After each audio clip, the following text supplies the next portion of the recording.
Hello friends, welcome to YouTube channel जिसका नाम है C S share market and online earning hub. और जैसे कि मेरा पिछला वीडियो था जिसमें मैंने अपने पुराने कॉल्स के बारे में बताया था, जहां मैंने दो तीन शेयर्स थे मेरे जो मैंने वीडियोस में बताए थे कि आगे जा सकते हैं और वो आगे गए हैं। तो उस जैसे एसबीआई हुआ, इंडसलैंड बैंक हुआ, टाटा मोटर्स हुआ। तो ये सब जिसने भी मेरे रिसर्च किए होंगे मेरे वीडियो के बाद और उस पर वर्क किया रहेगा, उस पर अच्छा प्रॉफिट कमाया होगा। ओके। तो उसी तरीके से आज एक और शेयर लाया हूँ मैं जिसका नाम है डीएलएफ कंपनी। और वीडियो स्टार्ट करने से पहले आप लोगों से रिक्वेस्ट है कि आप लोग चैनल को सब्सक्राइब करो, बेल आइकन को हिट करो और वीडियो को लाइक कर देना। और थोड़ा मोटिवेशन मिलता है अगर फिर और वीडियोस बनाने के मन करते हैं क्या, क्योंकि अगर अपने मेहनत को लाइक्स शेयर और सब्सक्राइब मिल जाए तो और मेहनत से वीडियो बनाएंगे और इन्फॉर्मेशन से वीडियो बनाएंगे।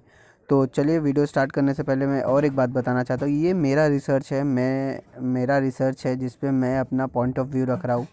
ये एजुकेशन पर्पस ही है। ओके। इसके बाद बाय कॉल सेल जो भी करना है वो आपका पूरा कॉल रहेगा। ओके। तो ये खाली एजुकेशन पर्पस है, मैं एक गाइड करूँगा। बोलते हैं ना, स्पून फीडिंग नहीं है ये पूरा डेटा है और डेटा को कब यूज़ करना है, कैसे यूज़ करना है, ये पूरा आपके ऊपर डिपेंड है। तो जिस कंपनी के बारे में हम बात करने वाले हैं वो है डीएलएफ कंपनी, जो एक कंस्ट्रक्शन रियल इस्टेट और में डील करती है। और जैसे कि मैं बोलता हूँ कि किसी भी शेयर के बारे में उसका बाय और सेल करने से पहले उसकी हिस्ट्री जोग्राफी हमें पता रहना चाहिए, तभी हम उसके ऊपर कोई डिसीजन ले सकते हैं। तो ये डीएलएफ कंपनी है जिसका नाम है Delhi land and finance DLF limited is a commercial real estate developer. It was founded by Chaudhary Raghuvendra Singh in 1946. Okay, तो ये अपने आज़ादी से भी पहले के हैं company and it is based in New Delhi in India. DLF developed residential colonies in Delhi such as Shivaji Park, Model Town, Rajveer Garden, Krishna Nagar, South Extension, Greater Kailash colony, DLF building residence sorry और residential office and rental properties. Okay. और ये basically किस type में deal करते हैं? ये है public company, traded as BSC NSC दोनों जगह ये ट्रेड हो रहा है। अब इंडस्ट्री के बारे में आता है, ये रियल इस्टेट है जैसे मैंने बताया। अब ये कब फाउंड हुआ था? मैंने रीड कर दिया था 4 जुलाई 1946 में। ओके। अब इसके फाउंडर कौन कौन है? तो रघुवेंद्र सिंह है जो इसके चेयरमैन है। ओके। हेडक्वार्टर्स और इसका डीएलएफ गेटवे, इसका हेडक्वार्टर कहाँ है? DLF gateway tower, DLF city, phase 3, Gurugram, Haryana, India. Okay. अब इनके कंपनी में की पीपल कौन से जो सीईओ चेयरमैन है?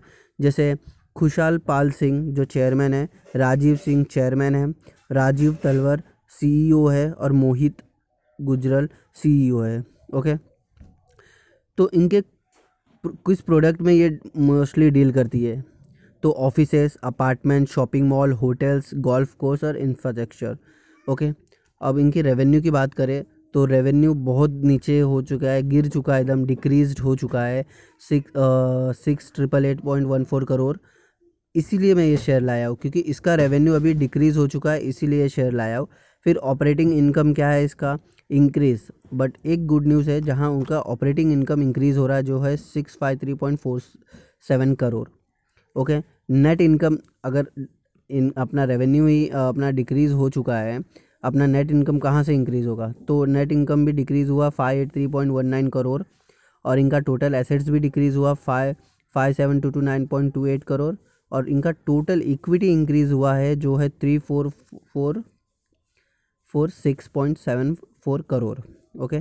फिर इनके पास नंबर ऑफ़ एम्प्लॉय कितने हैं? नंबर ऑफ़ एम्प्लॉय ज़्यादा नहीं है, इनके पास 1608 इतने ही है। 2019 तक का डेटा है ये।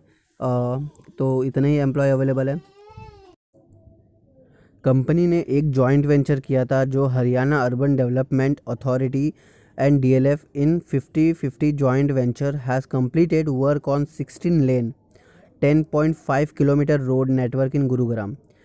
और इसके वजह से क्या, this stretch from 9 NH8 toll plaza to sector 55-56 in Gurugram with 6 underpasses, 1 flyover and freeway has improved the traffic management in the city. To create this infrastructure facility, DLF has engaged person Brinkers Hope for the project management consultancy and construction work has been awarded. Okay तो उन्होंने एक joint venture किया था जो Haryana urban development के साथ 50-50 पे किया था। उन्होंने 16 लेन क्रिएट किया था, 10.5 किलोमीटर का रोड था, नेटवर्क विद गुरुग्राम, और वो NH8 टोल प्लाजा से 56 गुरुग्राम तक कनेक्ट हो रहा था। ओके, अब ये कंपनी में हुआ क्यों इतना रेवेन्यूज़ का डाउन क्यों हुआ? रीज़न है financial crisis 2007 and 2008। 2008 is the highest share price is 2008 में DLF का हाईएस्ट शेयर प्राइस था 1224 एंड 2008 में ही जब फाइनेंशियल क्राइसिस आए तो lowest share price is 154। Okay, तो सोच सकते हो जब 1200 का शेयर 154 में आया तो 2008 में फाइनेंशियल क्राइसिस, उस समय सभी कंपनियों के शेयर डाउन हो गए थे। तो ये रीज़न था इस शेयर का लोएस्ट प्राइस 154 होने का। तो अभी मैं दिखाता हूँ ये चार्ट पे कैसे दिखेगा और इसका टारगेट क्या रहेगा और हमें कब कैसे बाय करना है। तो चलिए इसके चार्ट पे आ गए हैं हम। DLF का जो आज के दिन में मार्केट 1.24% डाउन है। ओके, तो आज का हाई इसने बनाया 301.40 और लो है 285.65 और इसका 52 वीक्स है 301.40 जो अभी तक का हाईएस्ट है। ओके, जो इसका हाईएस्ट है वही इसका 52 वीक का हाई है और लो देखिए कितना 114.55, इतना नीचे जाके ये ऊपर आया है। ओके, तो इसीलिए ये शेयर लाया हो क्योंकि जो चार्ट में आप देखोगे ईयरली डेटा है, नीचे ईयरली डेटा है, ये डेटा में देख सकते हो जो कैंडल जो सबसे बड़ी कैंडल है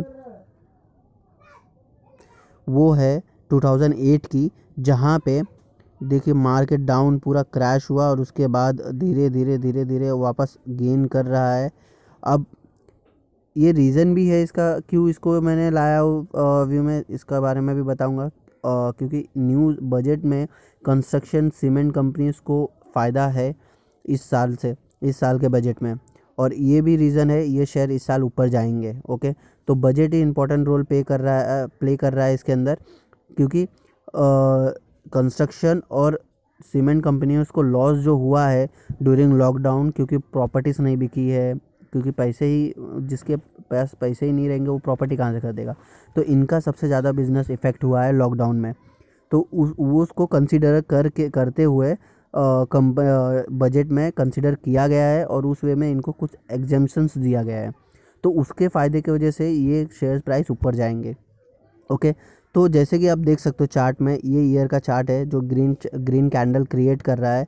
अभी तक उसने ग्रीन कैंडल क्रिएट कर रहा है और उसने बियरिश का ट्रेंड तोड़ दिया है, अब वो बुलिश है। ओके, तो इसीलिए मैं ये सजेस्ट कर रहा हूँ कि इसे बाय करो। इसका टारगेट 320, 350 और 370 तक का टारगेट इसका रहेगा। ओके, तो चलिए मैं इसका वापस एक बार आपको टारगेट बता देता हूँ कि इसका टारगेट की हमेशा बात करता हूँ, मेरा लॉन्ग टर्म के लिए रहता है। तो इसका टारगेट है 320, 350, 370, ये 3 टारगेट है। अगर आप 320 पे लेके एग्जिट करना चाहते हो आप कर सकते हो, 350 पे कर सकते हो, 370 पे कर सकते हो, या तो इससे ज़्यादा रुकना चाहते हो तो, क्योंकि देखो ये जो 1200 करके आया है ये शेयर यार, 1200 करके आया है, अब वो ट्रेड हो रहा है 350 में। ये अगर इंक्रीज़ होता है, अगर 500 भी इंक्रीज़ होगा फ्यूचर में, तो वो मेरे लिए एक बहुत ऑलमोस्ट बोलते हैं ना 200% रिज़ल्ट के बराबर है। तो अपना रिसर्च करो, अपना टाइम दो, मॉनिटर करो शेयर को, कब इसका मार्केट कैसा बिहेव कर रहा है, और उस बेसिस पे इसके न्यूज़ सर्च करो, कोई और प्रोजेक्ट्स ले रहे हैं क्या ये। तो मतलब अभी के लिए तो मैंने बता दिया, मगर फ्यूचर में अगर कल के दिन में कुछ न्यूज़ आ गई हाँ कि इन्होंने ये कॉन्ट्रैक्ट ले लिया, तो इसकी वजह से भी शेयर प्राइस के ऊपर इफ़ेक्ट गिरता है। तो उस बेसिस पे इसके ऊपर मॉनिटर रखो और जब इसका मौका मिले इसे शेयर ख़रीद लो। ओके।